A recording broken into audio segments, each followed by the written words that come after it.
और डीजल कहने से हमें कोई फ़र्क नहीं। हलवा को कोई फ़र्क नहीं है। अस्सलाम वालेकुम नाज़रीन, आपका मेज़बान यासिर शामी आपकी खिदमत में हाजिर है और आप देख रहे हैं डेली पाकिस्तान। मौलाना फजलुर रहमान के आज़ादी मार्च में मैं मौजूद हूँ और मौलाना के कुछ कारकुन मेरे साथ यहाँ पर मौजूद हैं। इनसे बात करेंगे और इनसे पूछते हैं मौलाना साहब के लिए जब अजीबो गरीब से अल्फाज इमरान खान साहब बड़े बड़े धरनों जलसों में कभी मौलाना डीजल कह देते हैं, कभी कुछ कह देते हैं। डीजल उसमें से हमें कोई फ़र्क नहीं है।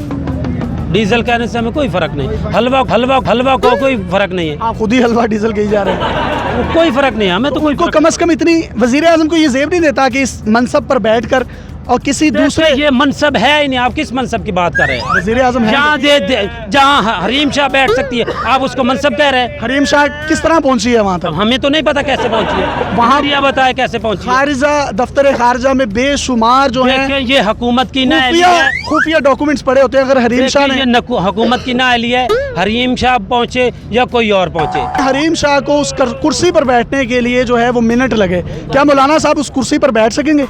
ये देखो मुकद्दर की बात है। ये मुकद्दर की बात तो हरीम शाह के मुकद्दर तो फिर मौलाना साहब से ज्यादा हुए ना। देखिए ये मुकद्दर की बात है। आज़ादी मार्च ज्यादा बड़ा होता है या टिकटॉक? ये बता दें क्या आज़ादी मार्च बड़ा है या टिकटॉक? क्यों?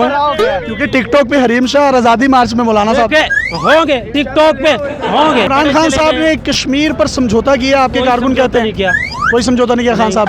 तो जब उन्होंने उस पर समझौता नहीं किया तो फिर खान साहब तो ठीक हुए ना? कैसे ठीक हुए?